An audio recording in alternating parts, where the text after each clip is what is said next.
இஸ்ரவேல் தேசம் தேவனை மறந்து பொய் தெய்வங்களை தேடிய ஒரு இருண்ட காலத்தில் கர்த்தர் அஞ்சாத விசுவாசம் கொண்ட ஒரு மனிதனை எழுப்பினார். அவன் பெயர் எலியா. ராஜா ஆகாபும் ஏசபெலும் பால் தேவனை வணங்கச் செய்தபோது எலியா அரண்மனையில் நின்று, இஸ்ரவேலின் தேவனாகிய கர்த்தர் உயிரோடு இருக்கிறார், என் வார்த்தை வரைக்கும் இந்த தேசத்தில் மழையும் பனியும் இருக்காது என்று அறிவித்தான். அவன் சொன்னபடியே வானம் மூடப்பட்டு வறட்சி தேசத்தை ஆட்கொண்டது. ஆனால் தேவன் தமது ஊழியக்காரனை கைவிடவில்லை. கேரீத் ஆற்றருகே எலியாவை மறைத்து வைத்து காகங்களால் உணவும் ஆற்றின் நீராலும் காத்தார். தேவன் அழைத்தவரை தாமே பாதுகாக்கிறார் என்பதை இதனால் காட்டினார்.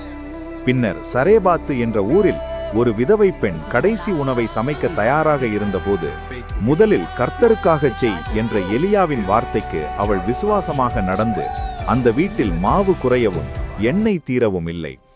வறட்சியின் நடுவிலும் தேவன் பரிபூரணத்தை தந்தார். 3 ஆண்டுகள் கழித்து கர்த்தர் மழையை அனுப்புவதாக சொன்னபோது எலியா கர்மேல் மலையில் பால் தீர்க்கதரிசிகள் 450 பேருக்கு எதிராக ஒருவனாக நின்று உண்மையான தேவன் யார் என்று சவால் செய்தான். அவர்கள் கத்தினார்கள், குதித்தார்கள், ஆனால் பதிலில்லை. அப்போது எலியா கர்த்தரின் பலிபீடத்தை சீரமைத்து அமைதியாக ஜெபித்தபோது ஆகாயத்திலிருந்து அக்கினி இறங்கி பலியும் தண்ணீரும் அனைத்தையும் எரித்தது. மக்கள் முகங்குப்புற விழுந்து கர்த்தரே தேவன் என்று அறிவித்தார்கள். அதன்பின் எலியா ஜெபித்தபோது சிறிய மேகம் பெரிய மழையாக மாறி வறட்சி முடிந்தது. ஜெபம் வானத்தையே திறக்கிறது என்பதை தேவன் நிரூபித்தார். பெரிய வெற்றிக்கு பிறகும் மனச்சோர்வில் இருந்த எலியாவிடம் தேவன் மெல்லிய சத்தத்தில் பேசி தைரியமளித்தார். எலியாவின் வாழ்க்கை இன்று நமக்கு சொல்லுவது ஒன்றே: தேவன் இன்னும் உயிரோடு இருக்கிறார். விசுவாசிக்கும் ஜெபிக்கும் ஒருவனை அவர் வல்லமையாய் பயன்படுத்துவார்.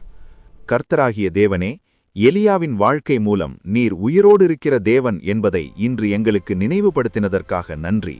நீர் இன்னும் செயல்படுகிறீர் என்பதை நாங்கள் நம்புகிறோம். இயேசுவின் நாமத்தில் ஜெபிக்கிறோம். ஆமேன்.